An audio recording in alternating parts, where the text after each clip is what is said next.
Fallait-il sanctionner Terem Moffi qui, on le rappelle, donc a été mis sur le banc par Francesco Farioli à cause d'un retard à la causerie juste avant la rencontre. Il aurait dû jouer à la place de Gaëtan Laborde. Le décor est planté. Will, c'est à toi. Donc la question c'est fallait-il sanctionner Moffi Oui, pour une question de cohésion et de cohérence vis-à-vis à l'égard du vestiaire. Fallait-il sanctionner Moffi de cette façon-là? De cette façon-là, voilà. Oui, comme il avait fait en fait dès la deuxième journée à Lorient, où Terem Moffi et Jean-Claire Todibo avaient tous les deux été en retard, et Todibo avait carrément été envoyé en tribune parce qu'il y avait aussi un autre problème sous-jacent. Donc une question de cohérence, surtout dans une période difficile.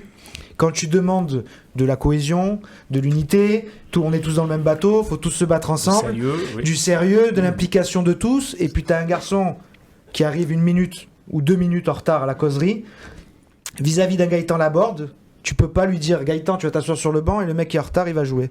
Voilà. Donc au niveau de la cohérence dans le coaching, tu es obligé de faire ça, et il l'a très bien fait. Et au final, même Gaëtan Laborde, il fait un bon match et il marque. Donc, comme quoi, c'est pas directement ça qui a une incidence.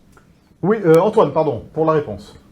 Oui, bravo, tu as tout à fait raison. Mais moi, je pense qu'il aurait fallu le sanctionner financièrement et pas sportivement au départ par rapport à ce match.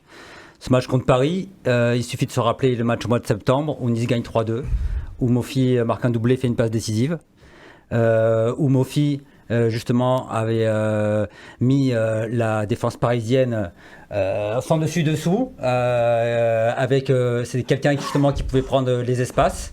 Et là, qu'est-ce qu'il a manqué à Nice, qui a joué très bas? Il a manqué un joueur devant qui prenait les espaces pour faire remonter le bloc et aussi pour être évidemment très dangereux, surtout que on parlait tout à l'heure que Paris avait une grosse équipe, mais Paris en défense avait Zaïre à droite, qui n'est pas son poste, avait Hernandez à axe droit, qui n'est pas son poste, avait Beraldo, bon, qui manque encore un peu d'expérience, et Nuno Mendes, qui revient à peine de blessure.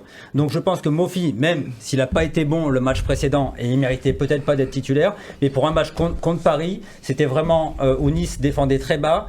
C'était là qu'il fallait quelqu'un qui prenne les espaces, et donc je pense que c'était une erreur de ne pas le mettre là, et il fallait le sanctionner le match d'après ou financièrement. Everson, qu'est-ce que tu en penses, toi? Alors, moi, je suis plutôt d'accord avec ce que William il a dit, parce que alors, déjà, vis-à-vis des autres joueurs, il faut absolument que tu marques vraiment ce moment très, très fort qu'il attend justement de sérieux.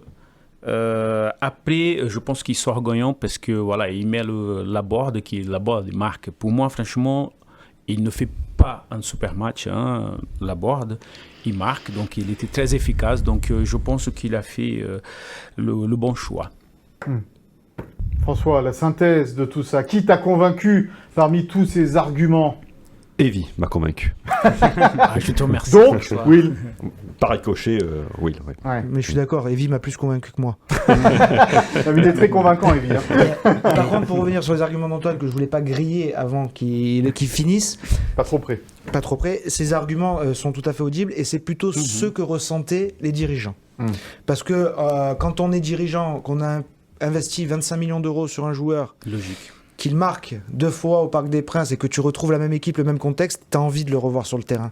Donc en fait, ils avaient plus un peu la rage contre Terem que contre le coach. Donc c'est pas trop le choix du coach qui les a. Par contre, Terem Moffi reste irréprochable en dehors de ça. C'est un garçon qui reste très aimé dans le vestiaire, tout ça. Donc ça peut aussi lui faire une petite piqûre de rappel. Sur cette sanction, je suis d'accord avec toi, mais de la première, manifestement, il n'avait pas compris puisqu'il avait fait la même chose.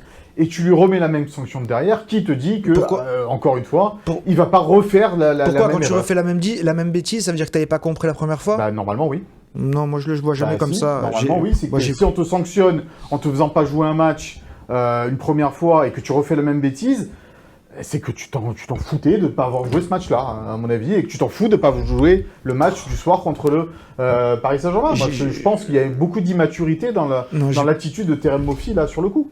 Alors de l'immaturité, oui, mais moi j'ai pas la même lecture sur la deuxième fois. C'est pas forcément un manque de respect ni rien. C'est un manque d'implication et de sérieux, de concentration à l'instant T. La sanction financière, ça peut être une bonne idée. Mais qui dit que c'est pas du coup double? C'est peut-être coup double. Parce qu'il y a peut-être y a une prime d'éthique chez les joueurs aussi. Donc même je pense que peut-être Todibo, quand il fait ça la dernière fois, on dit rien, mais il a une prime d'éthique qui saute. Après, après, ce qui est dommage, c'est vrai que moi, après, il fallait faire un contre. Hein, et c'est vrai que moi, je suis plus généralement dans l'état d'esprit qu'a dit William, et un joueur qui ne va pas dans le collectif, c'est vrai qu'il faut le sanctionner. Mais effectivement, tu es dans une mauvaise passe. Et je pense que là, il faut mettre. C'est vrai qu'il fallait peut-être que Farioli mette vraiment tous les atouts de son côté pour faire un résultat à Paris, pour relancer l'équipe. Surtout que tu le fais rentrer. Si encore tu le fais pas rentrer, mais tu non, dis allez, il a bien été sanctionné. Là, mais pour alors le là, coup, c'est totalement l'inverse. Ça te fait là, tu le déjà. fais rentrer, donc c'est un peu. Excuse-moi le terme, mais ça te fait déjà chier de T'es t'en puni, priver mais au pas coup trop. d'envoi et tu vas te faire coup double, tu vas te l'amputer pour tout le match Ça carrément. veut dire quoi aussi? T'es Non. puni, mais pas trop? Ben justement, t'es coach, tu es pragmatique, t'as un vestiaire à gérer, il fait une erreur, il est puni vis-à-vis des autres, mais tu te punis pas toi entièrement en te disant je le fais pas rentrer du tout. Imagine, il rentre les 20 dernières minutes, il le met son doublé. Parce qu'il est vexé en plus. Enfin, il a pas vu. Parce qu'il est vexé en plus d'avoir été sur le banc. Mais t'as tout gagné là. Enfin, il a fait une Le rentrée, vestiaire est content il a parce fait que. une rentrée catastrophique. Et puis, hein. il rate un but tout fait aussi. Et le coach, on lui a posé la question aujourd'hui, il y avait une réponse quand même qui était importante, c'est qu'il a dit vous inquiétez pas, il sera titulaire demain. Donc Terem Moffi sera titulaire demain et j'espère voir un Terem Moffi complètement revanchard. Bon, voilà, ça c'était pour le pour contre de cette semaine.